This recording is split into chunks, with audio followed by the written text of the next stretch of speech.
Dynamite Download. Welcome to Dynamite Download, your source for positive coverage of all elite wrestling. This is what pro wrestling should feel like. Oh, you guys, positive energy. I think that created a little moment in itself. You're saying I have a better record than Kenny Omega and Samoa Joe, and now I'm going to have to wrestle them. I've never seen someone able to break down like wrestling like he does. Mariah May, Shaboom. My real story does connect with a lot of people. That you need to be careful in the locker room. I definitely think that women's wrestling has been elevated. And with the loss of Brody, I feel like we were just kind of a little bit directionless. I was like deep diving into like cults. Raw horse. Raw horse? Oh my god! Amazing. I had to smack him around a few times to fully gain his respect. You said that in front of the voice of a generation? Frank match. Awesome. This podcast is, quite frankly, the drizzling shit, if I'm being quite honest. They spread positivity about AEW. Welcome to Dynamite Download. What is up, everybody? What? Dynamite Download, episode 173, coming in live. A busy week ahead of us that I am pumped for. I am home. I am not out of town. I got the TV ready to roll for not only Collision, our preview show, and well as pay-per-view. This would probably be one of the first pay-per-views in a few pay-per-views that I'm actually home, able to have undivided attention. Me and Finnegan rocking and rolling on the couch watching Revolution, which is going to be an epic show, in my opinion. I think it's definitely going to be a top pay-per-view in AEW history. Top tier. Great to have you at your home base here, rocking and rolling. Loving the new mic. I'm actually have mic envy right now. I think I might have to bust out the Outrunners microphone there, which is phenomenal. I'm super stoked as well. It's going to be an awesome pay-per-view. Revolution is really gearing up. I hope we get at least another women's match for the 0 hour. We've got to feel the wrath, but I'm super stoked. And man, this draft, man, yowzers. I know, and it's I'm losing grip on clawing up back way to the top because you know the curse or the blessing of Orange Cassidy on your team, and Steven is definitely taking that ball and running with it. So, I mean, mine as well. We got Steven in the chat. We got Brent, Bobby, FTD, the works, man. Part of our draft group. We're going to let's see where we're standing because I know I didn't publish it on our Instagram, so we're going to see where we're at on our rankings for season 5. And in honor of one of my picks actually having a match at 0 hour, let's bring the boom. We bring the boom. That's what we do. We bring the boom. We bring the boom to you. We bring the boom. We bring the boom to everyone. We bring the boom. Your favorite father and son. Every afternoon on your FYP, We'll be bringing the boom around the 3:15. we bring the boom so loud the whole earth shakes. With double chunk chocolate cookies. And chicken bakes. And read them and weep. Steven, what are you doing to us, dude? What is going on? 22 points at the top of the heap. SBD at 18. I mean, it's 4 points between SBD and Steven. Steven is just on fire. It is insane. Of course, Crayfish knocking me and Courtney and Brian down the chute a little bit. Brent, which we got to change it. He's no longer Brent the Brain. He is now officially, he has been promoted to the Brigadier General of the Thunder Rosa Army. We've got Brent there. And then Bobby still picking it up. And Full Tilt Dead picked up another point with Jay White. We're going to talk about that in just a little bit. Great to see the fam in the chat. There is Courtney. Raz is in the chat. And there's Full Tilt Dead bringing up the rear. But what an awesome rear to bring up, I must say. I mean, that +3, as I've honed on time and time again, is crucial. I gained some pretty good ground last season and it wasn't enough, but it was close because I believe it was either 2 or 3 pay-per-views I got the +3. So imagine me getting that +3 on Revolution. I'd be sitting at 21 versus 18. And so, I mean, I was looking at my team. I think I have 2 or 3 people fighting. I don't know. I mean, this is a deep card, a deep draft, and I just can't believe how much Steven's running away with it. Steven is running away with it indeed. But I've got to point out there are still some free agents that have been racking up some points. Before we are going to, at the end of the show, we're going to break down the next couple shows, what to expect. I've got it on the slides. If you saw our Instagram post, you'll see the schedule we've got coming up. But there are the likes of Megan Bain out there. There are some people that have been racking up points, and of course, Speedball Mike Bailey coming in. There's rumors that now you take this or leave this, and there's been rumors, and we might get into this later, that there's a former WWE wrestler who's past his 90 days who has had, in my opinion, was, and it's not a slam against WWE, but I don't think was used properly towards the end there. He was a main eventer who kind of slipped. But the former Baron Corbin might be showing up. Ah, okay. What's his gimmick he's using on the indies? It's Shane Taylor Green or something like that. I don't know. Tyler Perry. I don't know. It's something like that. Tyler Perry, yeah. But he might show up as Medea. We'll see. But there's rumors that he might be showing up at Revolution to help somebody, a certain Burberry scarf wearing individual. So we'll have to see. We'll have Bishop Dyer. Thank you, Bobby. Bishop Dyer. Bishop Dyer, okay. Yes. And let's dive into last night. And I think, last night's show, I was going back and forth with a couple people on X. I felt like AEW did such an amazing job at building this pay-per-view last night. Yes. And we posted on our Twitter, like within not even the first half of the show, they've already set the stage, set the table where you're sitting down there, you're just waiting for the meal to be served with almost half the feuds on the card. And if that was just it, I would be a happy camper. Talk about started off with the MJF stuff. Obviously the Ospreay and Fletcher match, the Kenny Omega match with Takeshita. Then, the Tony Storm stuff. And what was the other match that was kind of set early on? Oh, Swerve and Ricochet, obviously. Yeah. And so, all that was just so fantastic. Like, they did so good at this go-home show. Essentially, it's the go-home show. And it felt like a go-home show, It actually felt like it, to me, it felt like a go-home show. I thought it was tremendous. And I just have to say one thing, though. It's a super chat party.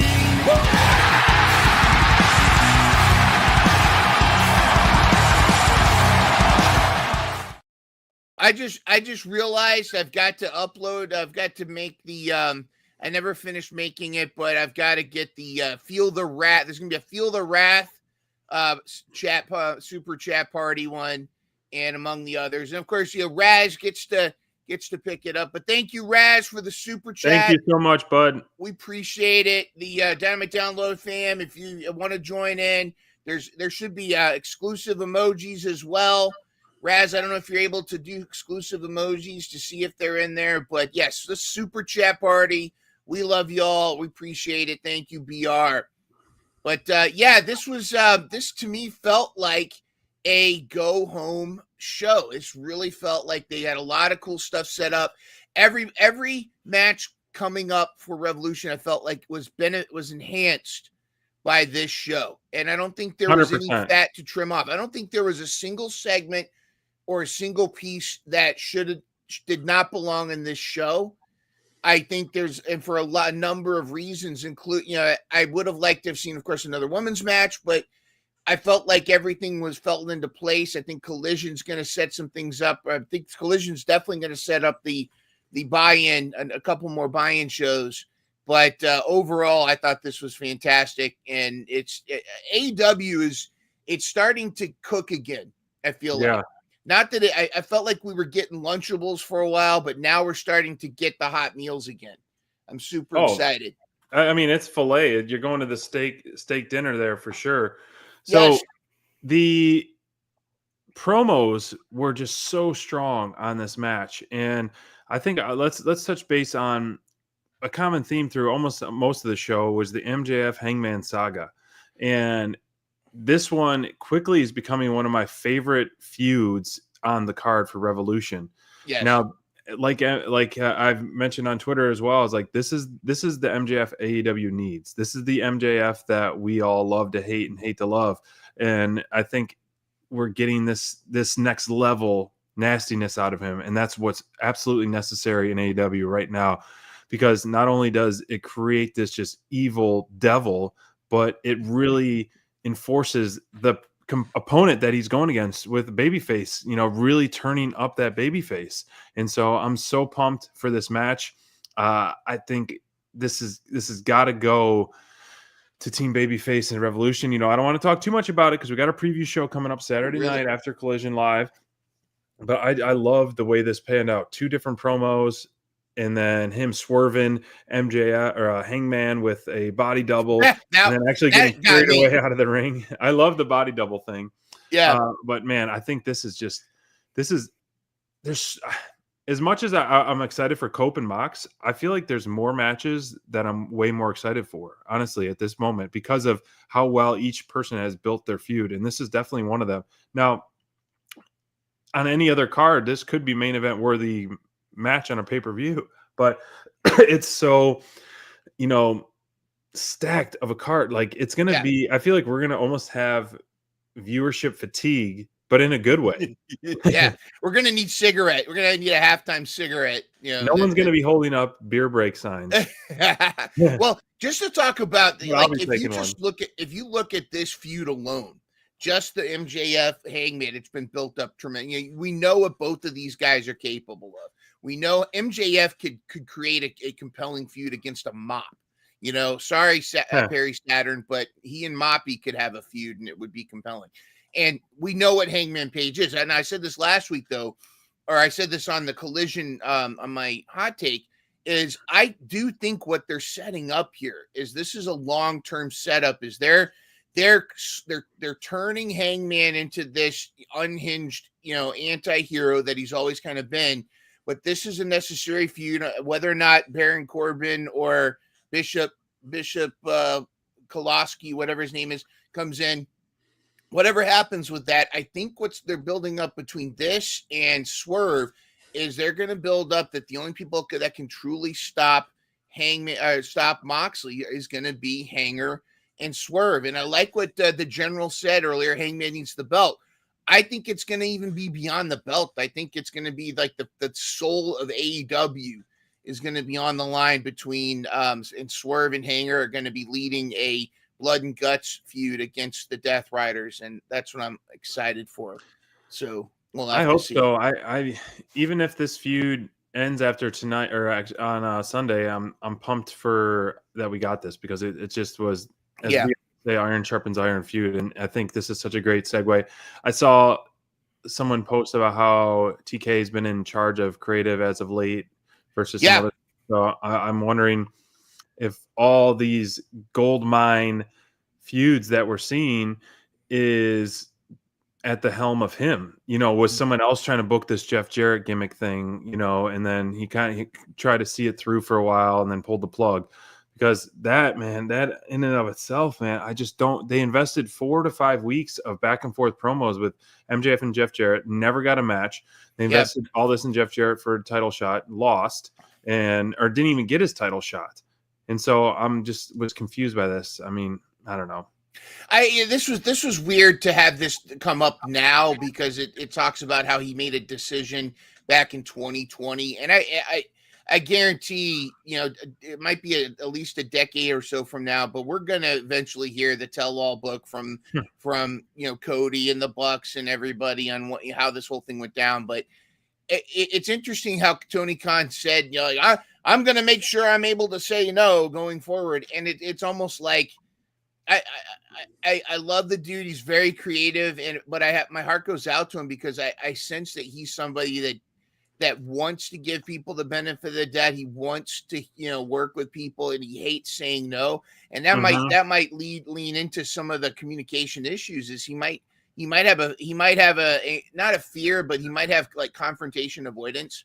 And so that might be why sometimes. But I think with the Jeff Jarrett thing, I think they thought it would actually be very compelling, but and maybe try to give him the same send off or similar send off that they did with Sting. It wasn't clicking for whatever reason. And so I think they made the pivot, and I think that was a smart move. I mean, it's paying off for sure. The way what we're seeing in terms of the feud that we're getting. Another feud that's just been pure gold. Obviously, you've been loving it. Is the Ricochet and Swerve feud, and you're talking like the yin to the yang, as you mentioned in your hot take about Swerve and Hangman kind of joining forces, maybe eventually down the line, which would be pretty epic. But I love how they keep going back to things that happened during the feud. Even MJF like said it again, like. Are you going to cheer when you burn someone on fire? You burn the house on fire. And Ricochet said something about his house being on fire. So this feud, just as I can rinse and repeat what I said about MJF Hangman, like this could be the main event of any pay-per-view at any time. And they've done such an amazing job at building this feud for additional second match, even after the amazing first match they had. I don't know where this one goes. Like this one is definitely interesting how it's going to pan out, because Ricochet has just been, I mean, you're going to give me flowers. I mean, the promo work back and forth, the stuff that we're getting, it's just, I think it's A+ work, A+ character work by both guys, A+ in-ring work with both guys. And I'm so pumped for this one. Like I said, could be main event on any given night, any given pay-per-view in AEW. And you love to see it. And we're at a point now where we can speak truthfully that WWE is doing good stuff, AEW is doing good stuff. I love to see somebody, they make a move and it really pays off. You look at Toni Storm, arguably she was almost in a creative box. She was getting pied in the face, and it just wasn't working for her in WWE. She comes to AEW. She does the timeless Toni Storm gimmick, and it goes to the moon. Right. Ricochet, heel Ricochet, because we all knew what Ricochet could do, but this character, he's like Andrew Tate verse. Like he's taking a little bit of that, a little bit of this, like he's got this like this heel persona that's just tremendous. I love Swerve's line about his announcer wife, and then Samantha Irvin tweets out just a gif of Jada Pinkett Smith rolling her eyes, and keep my wife's name out your mouth. That's right. And the way that Ricochet sold that's the scissors thing, it's top tier heel work. He's become one of my favorite heels right now, and I love it. Win or lose, against Swerve, I know that anytime Ricochet is going to be involved, and the way he just really he's almost MJF level as far as making the fans boo him, but love to boo him. You know what I mean? It's like same with Callis. Like you love to boo them, but you know how bad he is. Like you would never want a show without Callis, because he plays his role so good, and Ricochet is elevating that like tenfold, in my opinion.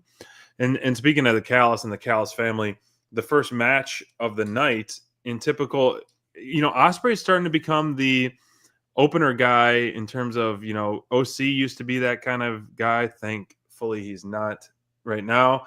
But Orange Cat or Will Ospreay's coming out there, and he's quickly over the last few weeks been the first match setting tone nonstop for AEW and Dynamite. And like we've talked about in weeks past, like, setting the bar.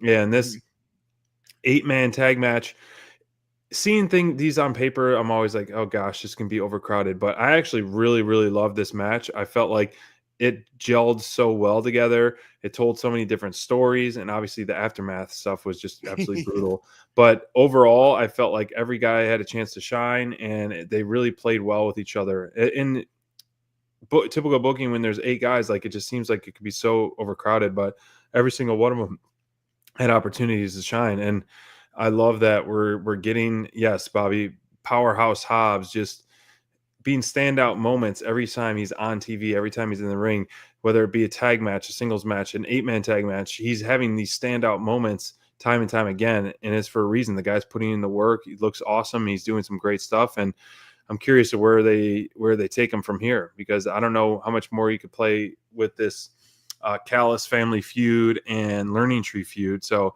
I want bigger and better things for Hobbs, and I just love the way this match was. And this is a perfect booking of starting off the show, because it's giving you so much stuff, so many emotions, roller coaster emotions, in and out of the ring, and then just at the end, absolute brutal beatdown, and really softening up Ospreay for Fletcher for the pay-per-view. So so incredible. I mean, start to finish, everybody looked great. Even, I love that Brian Keith is getting some reps in. Whatever he's bounty hunter. That explains the whole why he's with the Callis family. First of all, upper left corner. Look at how big a star Powerhouse Hobbs looks right there. I mean, he's no longer a secondary character in some faction. He is a star. He should be talked about in the whole thing.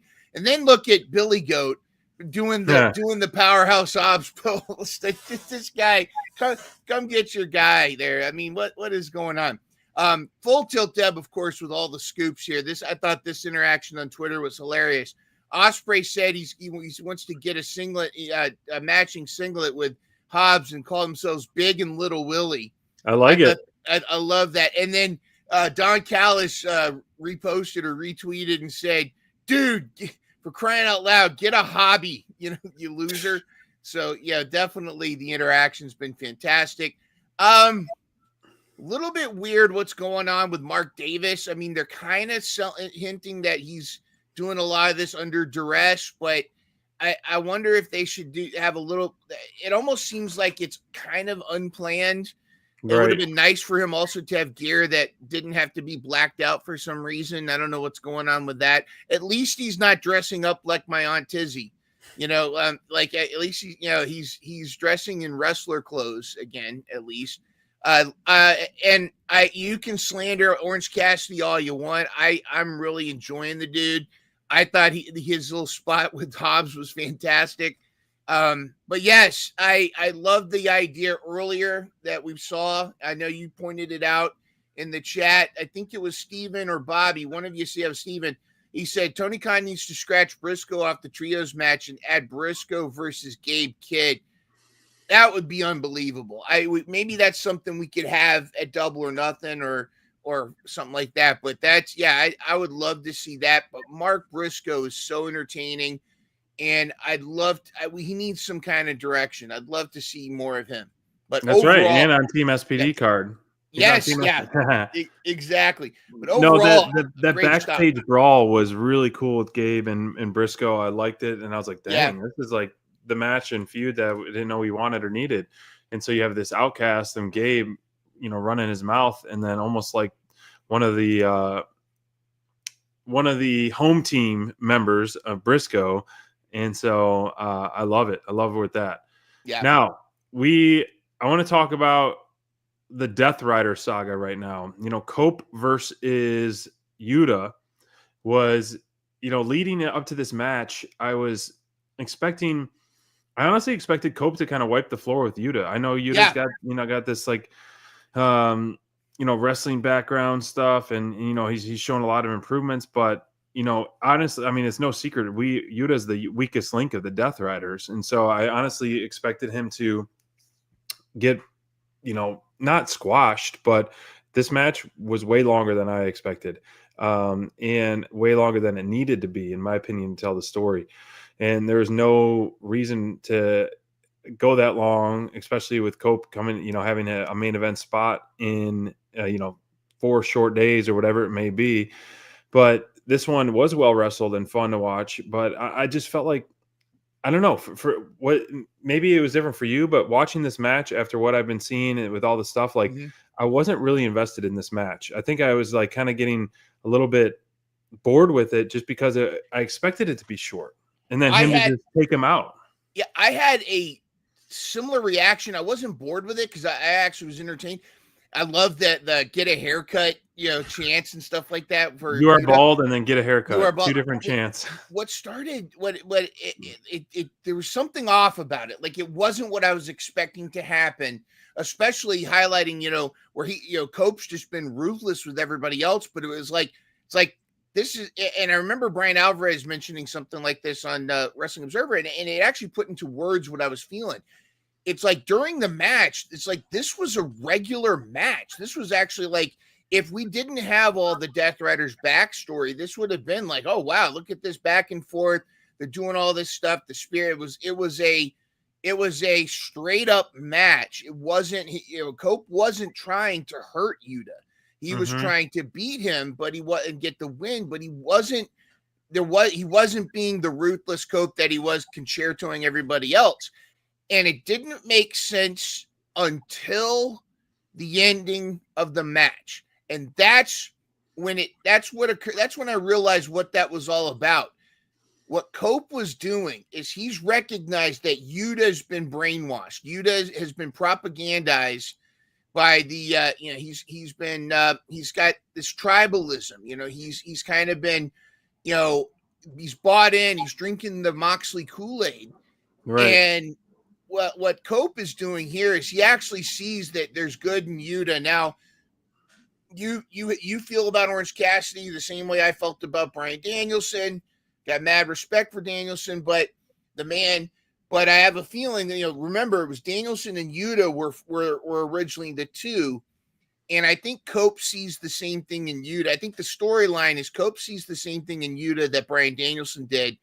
And I think we're going to see either one of two things is going to happen. Either one, I'm going to be eating my words and Yuta's going to cost Cope the belt, the title at the end, but either way, I think we're going to see a conflicted Yuta. And I thought that this was actually Cope saying, no, this is what respect looks like. I thought not only did that create a compelling story for Yuta, but it really was a great, catalyst for Moxley's promo. But I thought this was incredible. And I think that was tremendous. And Full Tilt Deb has a breaking news. We'll get to that in just a second. But I do want to talk about Moxley's promo, as always, is fantastic. Question for you, SBD. Do you think Moxley is going to be alone? Or does he have something up his sleeve? As much as, so I think the only two ways that I'll be happy with this ending on main event are one, Cope winning and not getting screwed over by a Jay White or anybody else. Yeah. Well, actually, I mean, I guess for storyline purposes, it would be kind of cool if, like you mentioned, Christian Cage try to cash it in, Jay White steal it, cash it in, and turn on Cope. But you know how I feel about White because he's done such a great job as a babyface. But after that promo was kind of interesting, which we should talk about later. Or two, Moxley having new recruits. And I don't want just like a Jack Perry to show up or whatever it may be. I want like the arsenal. Like I said before, have vultures around the ring wearing black masks, and he has new recruits. And then the return of the rest of the Death Riders. So the Death Riders numbers grow from, even if Yuta's out, fine, that's fine. Yuta can come out and he can be the sacrificial lamb for them. He's like, this is what happens if you don't listen to me. And then other guys like Perry and Wardlow or whomever, like they're coming in to surround the ring, because the most compelling thing about Mox right now is the hostage title. And so you're having so many guys like do this, but also I would love to see Cope have a title run. Now, if Kenny Omega wins the international title, I think this is the way it's going to play out. If Kenny Omega does win that international title, Mox is winning, because you have your babyface champ now. Yeah. But I think Kenny's going to move on to face. It's going to be him and Okada to unify the Intercontinental Breakfast Championship and the whatever the other championship is. I do think I think that I love that idea. Like the first two people pull off their hoods and it's Claudio and Pac, and then Wardlow and Jack Perry, or like more people, like okay, I know. It's all these people. I think that would be incredible. We do have to shift gears for a minute. We've got breaking news from Full Tilt Deb. The premiere tonight was the premiere of Queen of the Ring. It's gonna be in theaters everywhere. Toni Storm is one, and also Camille Brickhouse is in it. But Toni Storm was in it, but as by Denise Sausalito. She has Sausalito. I've heard it both ways. They actually have a breaking news that at the premiere, Mariah May was attacked by none other than, or Mariah May did the attacking of Toni Storm. Here we have elegant Toni Storm with her title. There's Feeling the Wrath next to Renee. We see Feeling the Wrath, Harley Cameron. Let's see what happens here. Where is that bitch? Heavy lies the crown, Toni. Look at the state of me. She's ruined my moment. She's ruined my moment. Mariah! This is terribly embarrassing. I'm so sorry. No, this is terribly embarrassing crime. This is embarrassing. This must be after the thing here. We got that. All right, hang on a second. Let's see if breaking we can find news. the actual photo. It said Denise Salcedo. They only got after the attack. All right, so maybe it'll start surfacing up later on. But that's what is so great about wrestling nowadays is the extension that you get. Back in the day when we were watching it growing up, like you get magazines and maybe if you're lucky. I remember having pictures from a developed camera of wrestlers leaving in their rental cars when I would stay out on the side of the arena and try to take photos of them. And so nowadays it's like so hard to hide anything. But the extension of it is so fun. The crossovers that you get with things like movie premieres and, events and whatever it may be.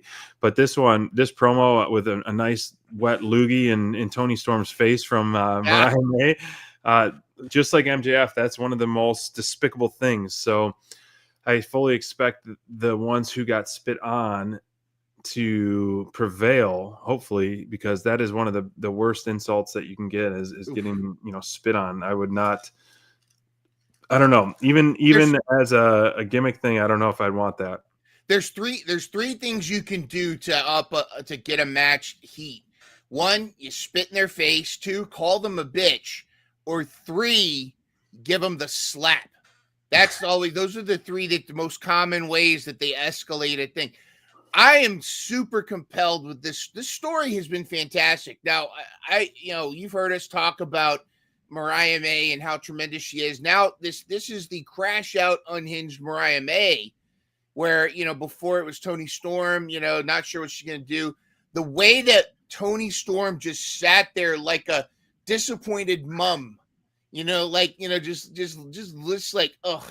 And Mariah May's like, please value me as this evil person. And she's just like, no. We'll talk about on the pre-show, the preview show, we'll talk more about who I think is coming out champion. But this has been compelling. I'm looking forward.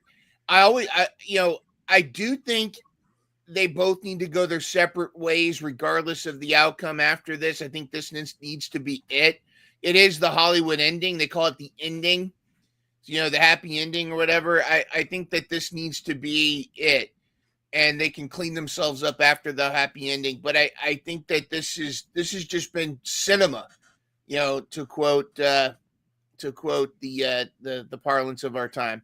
This needs to be it, as in Jericho would say. You're going to get it.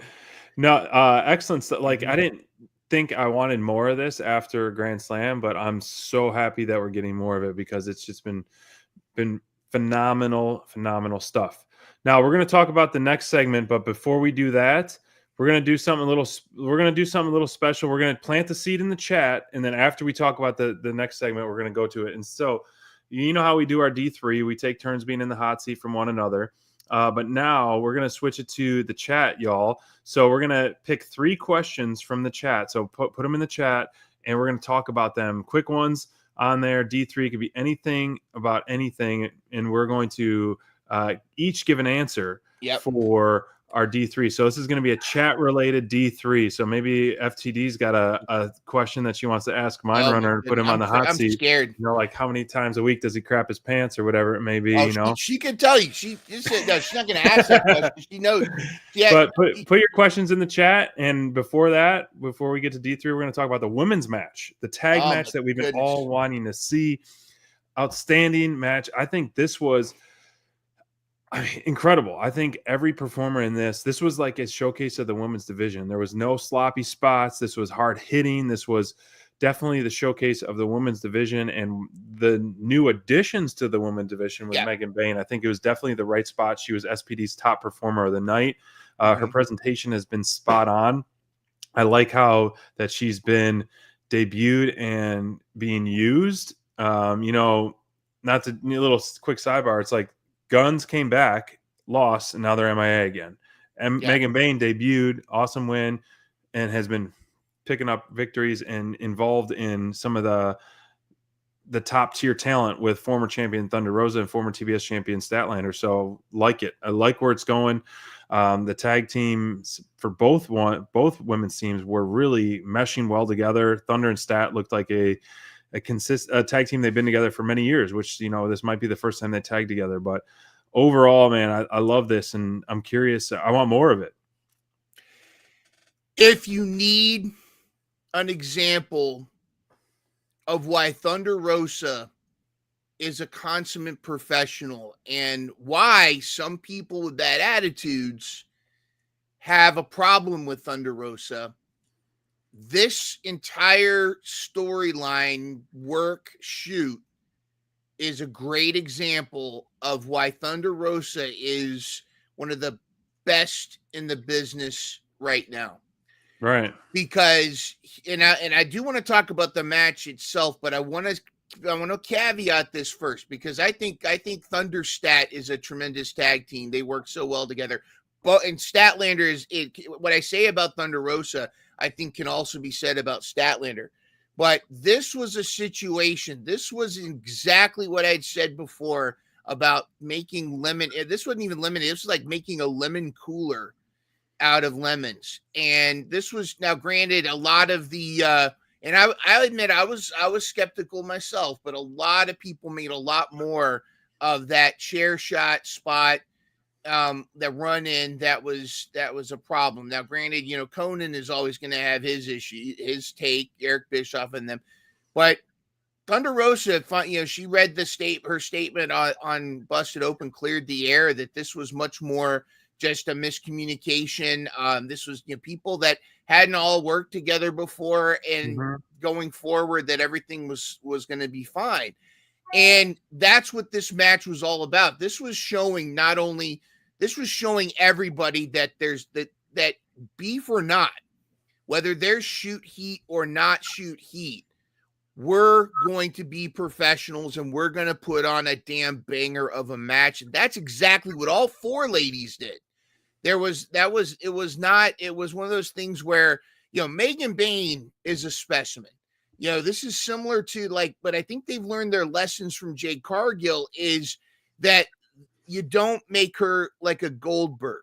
You got to make her a beast, but instead of just having squash matches, she's got to have these longer matches. And I think pairing her with Penelope Ford as her little toady is brilliant.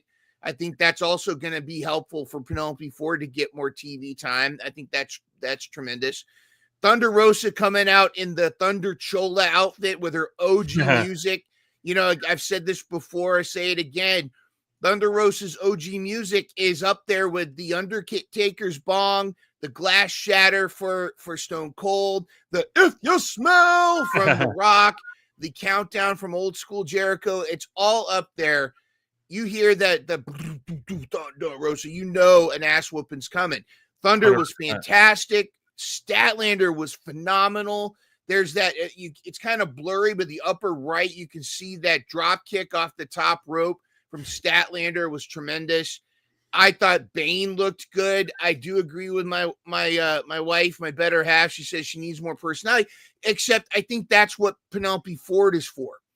I think Penelope Ford is going to be at least the face, if not the voice, to kind of talk for Megan Bane. I think that's a smart move. I think we're going to see more of this. I didn't like the outcome. I understand the outcome but this is, again, Thunder Rosa, regardless of what may have happened backstage or what it may have happened in the shoot, Thunder Rosa is going to put people over if the company says put them over. And again, this goes back to why Thunder Rosa is one of the premier professionals in the business today. 100%. Well said. I mean, I can't say too much more about that other than the way that they're pushing Bane is fantastic. I really want to see more and more and more about her from her, because just like the camera last night, I got to give props to that.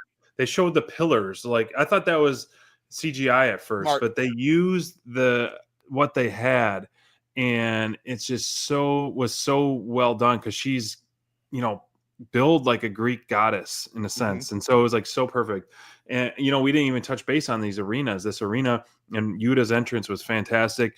I love the smaller arenas, and it translates so well. Even who cares, like, if they can't sell out a hockey stadium or whatever it may be, if they're going to, cater to what you can do and do it great. And that's what I feel AEW has been doing over the last few months, and with the smaller arenas. And it just translates so well to us at home, in my opinion, and all that. And I love it. Let's switch to D3. I got a couple questions on Instagram from a few of us. Yep. And hey, Full Tilt Deb, watch the product. That's how you find out what D3 is. D3's been going on for about a couple months now. So the first question here, let's put our little D3 intro. Me off. All right, we ready for D3? We're ready for D3.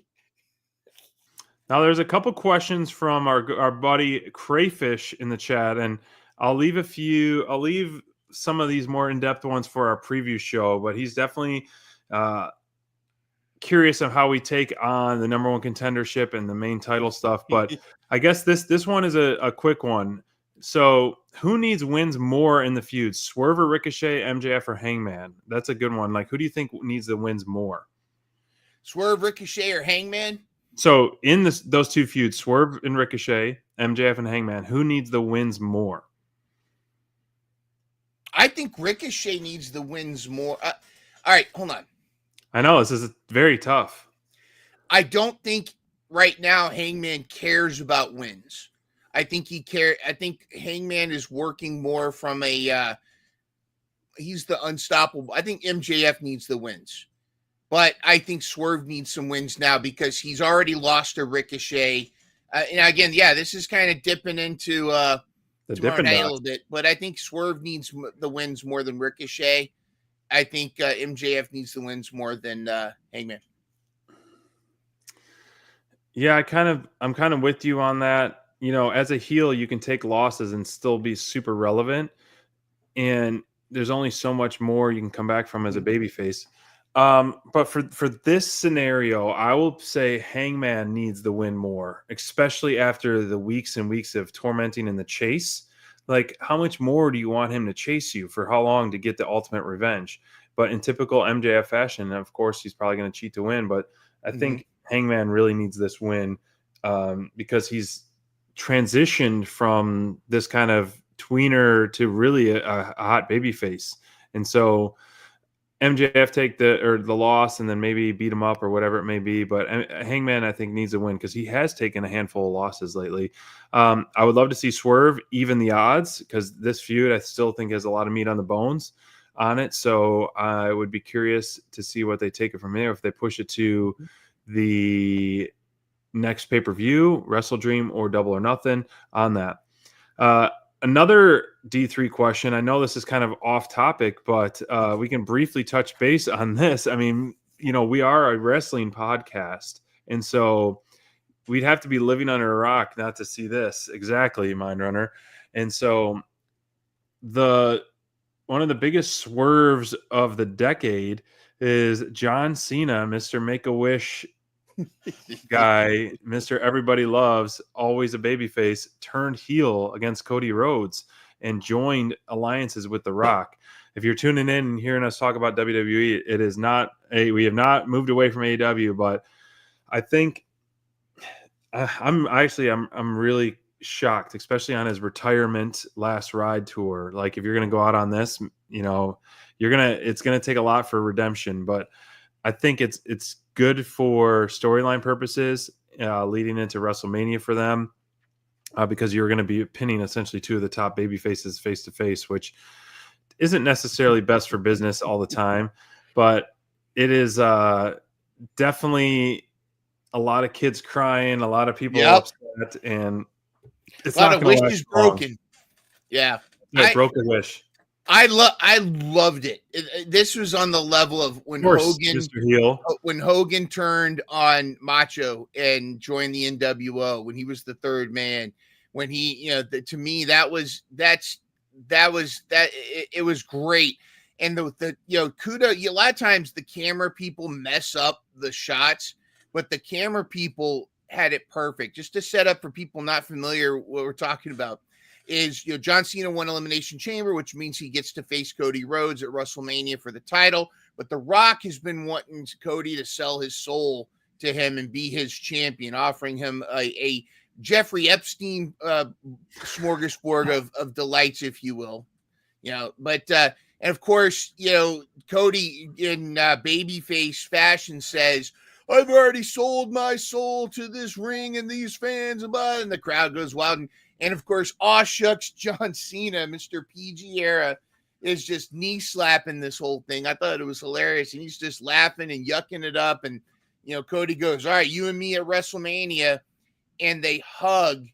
And I think I've watched this over 50 times at this point, and I've watched every angle. As soon as they hug, it zooms in on Cena's face, and he gets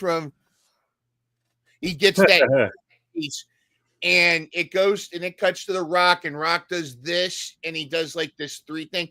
And what you got to do is, when you watch it, you got to watch the front row. There's this dude in the middle front row. When the Cena and Cody are first hug, he's yay! He's got this big smile, and then you see his smile just evaporate when he realizes what's about to happen, and you see him go, "No, no, no," and then you just see, and you just know all of these poor crying everywhere. What a spectacular! And Hollywood John Cena is going to be a very in his last year here.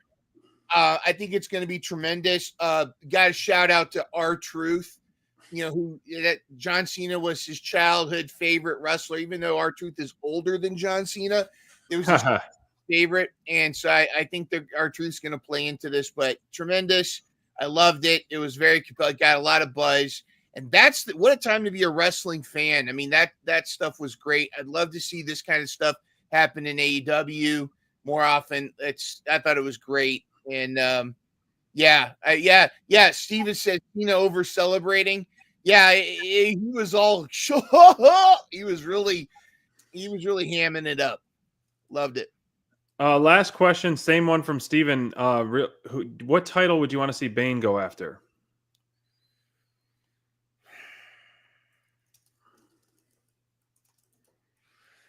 Because I overbook in my head, I've already got Tony. I'll say it. I've already got Tony Storm's next opponent in my head. Yeah. And it's not Megan Main. It's actually Thunder Rosa. I actually think it's time for a Thunder Tony feud. And I think Thunder Rosa needs to do a telenovela angle to counter the Timeless Tony Storm angle. And I'm hoping for Athena versus, I don't think Megan Bain should go for a title anytime soon. There should be some distractions at first. Maybe she could even talk about, I don't need your petty mortal trinkets to justify haven't seen her speak at all.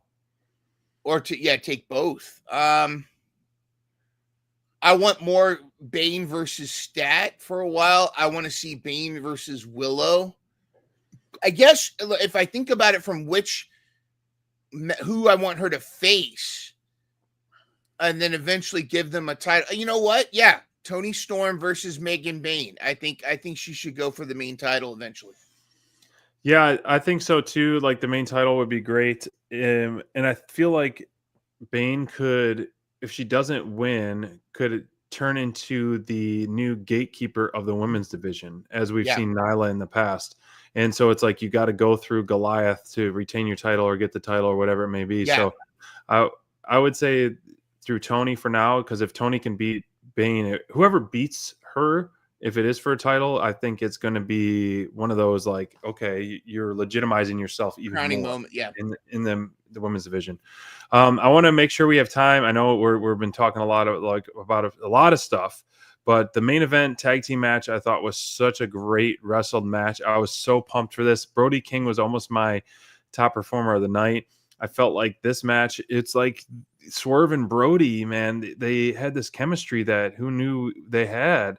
And I felt like it was such a great team together on this. And, you know, we all maybe have forgotten, but Brody King had an awesome Continental Classic tournament. And, you know, he came so close, and now he's getting another title shot or a title shot with Okada.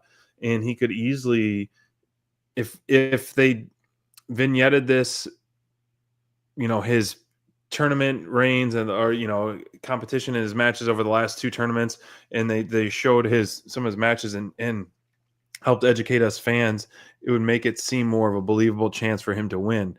Now, is he going to win? I don't know. Is he championship worthy? 100%.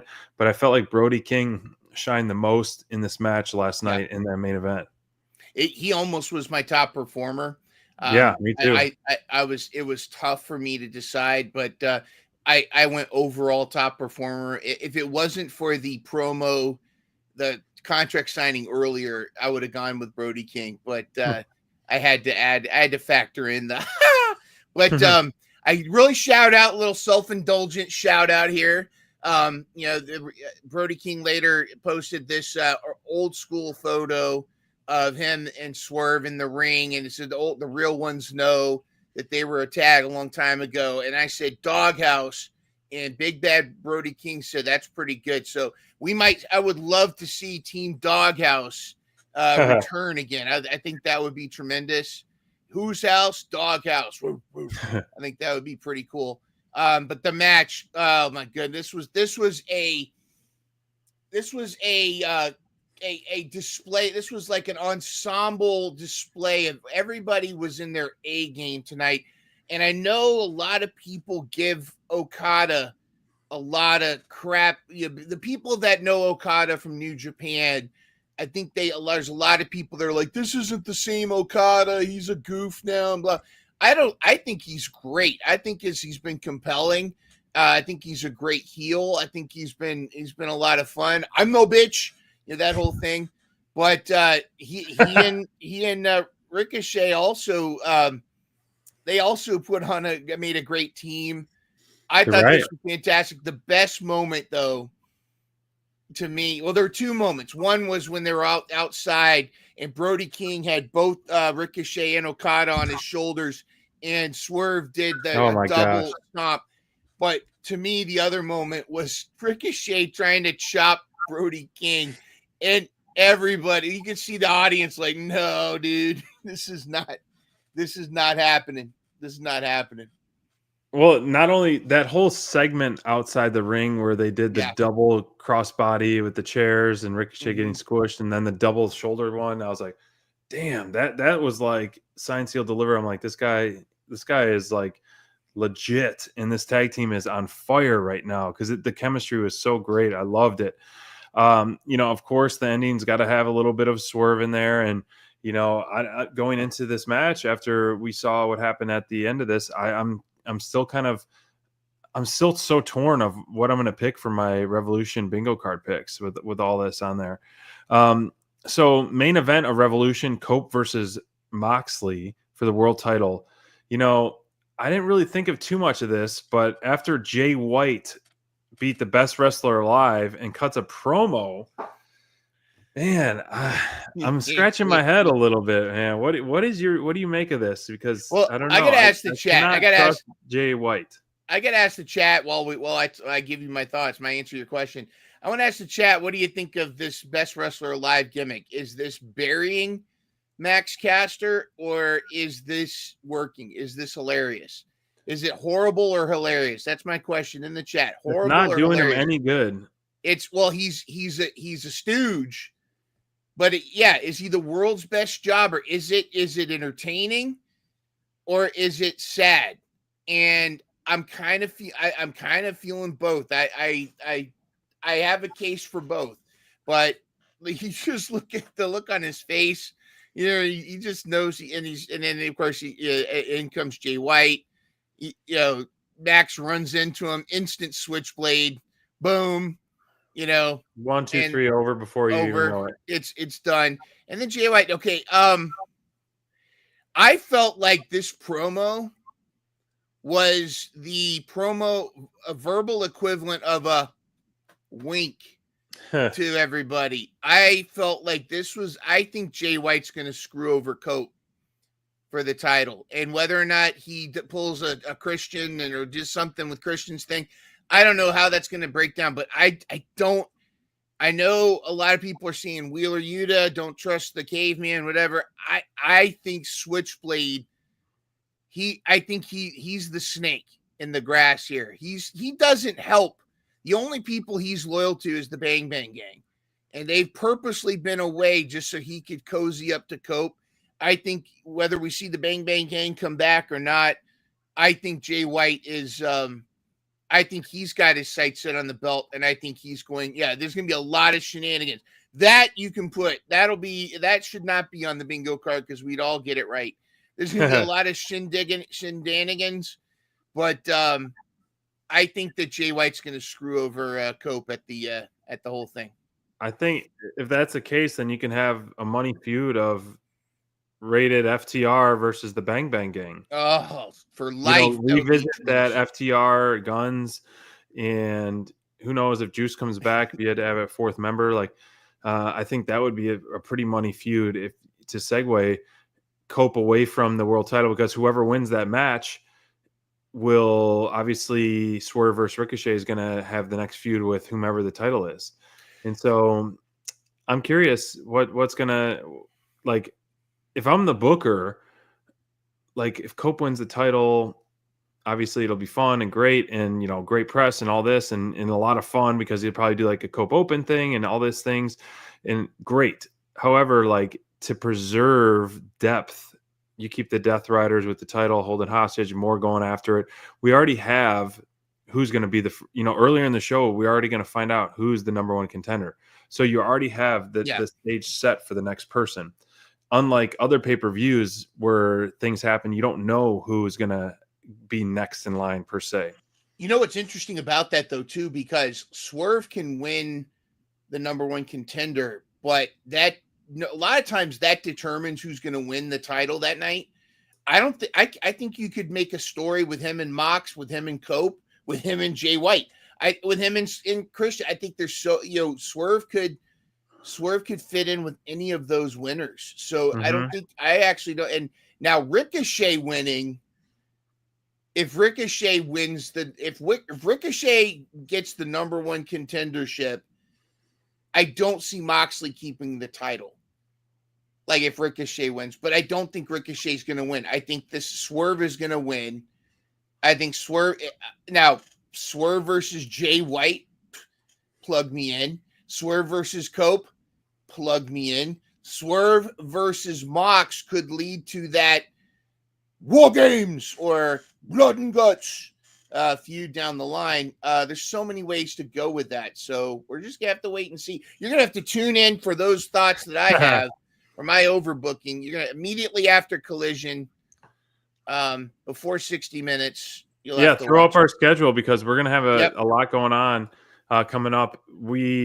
I can't wait because, there's the card right there. The graphics that we're getting with AEW, like so Yeah. much fantastic. Like, oh my gosh, they've done this for almost every single match. Like the graphics team is just spot on.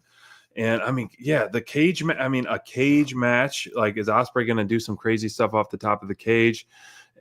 This one, they do such a great job with the graphics. Saturday, I can't wait to dive deep into what we're going to talk about. The Revolution card. Still a lot on my mind. Like, I'm so torn between who I'm going to pick, and I can't wait to hear Steven. He's salivating to tell us a lot of some of the scenarios online. I can't wait because we're going to pick our picks, and then we're going to sleep on it, and then we're going to wake up, and it's going to be Revolution Day. Yeah. And maybe we will get some surprises. I love surprises. I love debuts. Yeah. Could add to our bingo cards as well on the push to Double or Nothing. Whew, I'm pumped for Revolution. Like, I haven't been this excited for a card in a while, just because of the pure wrestling that we're going to get overall. Like, every single match is going to be top to bottom, really fun in its own sense. Honestly, like, maybe it's just because I don't know much about, but the Mercedes match, I'm not really like that pumped out about, but I have faith Mercedes will deliver with wrestling. Momo Watanabe is great, but that's, again, and Courtney and I had this argument earlier today at Mission Pro. Not really argument, but the polite discussion. She was in the chat, and a lot of people don't know Momo Watanabe unless you're kind of a sicko who pays attention to Stardom and Joshi and New Japan, all that kind of stuff. Momo's going to be awesome, and she's going to make Mercedes is going to definitely earn her Monet there. I do hope. Well, Steven, I think we're going to find out after Collision that Harley Cameron's going to have a buy-in. I think she's in action. So I think something's going to happen. It'll likely be probably Deanna Praza or somebody, but we'll see. I think that's going to be cool. Hopefully, maybe it's Megan Bain. It's gonna be a 15 on 15 women's match, and Brent's going to get all the points. And I'll get into detail tomorrow, but it's not the match itself that I'm excited for with Mercedes Moné and Momo. I am excited to see what's next, what's coming next, because I think they are setting up a long-term storyline for Monet versus Athena, and I think that's what's coming for that whole storyline. But we'll see. Yeah, I'm pumped. Can't talk too much more about Revolution. We got to save it for Saturday. I just got to say, I'm so excited for the Outrunners getting their title shot. I'm so excited. I put it on twice. That's how excited I am. That's right. Double the fun. Y'all, thank you for tuning in for episode 173. Dynamite Download. Love hearing y'all in the chat, but we are excited. Join us Saturday night following Collision Live. Bring a pad of paper and a notepad. We're going to keep track of it as well, but we're going to get everyone's picks for Revolution, lock them in the morning of, and we are home stretch for an awesome weekend. We're going to be springing forward as well on Saturday. So more daylight during Revolution. And so thank you guys for tuning in to 173, and we'll see you in a couple days for our preview show. Have fun, everybody.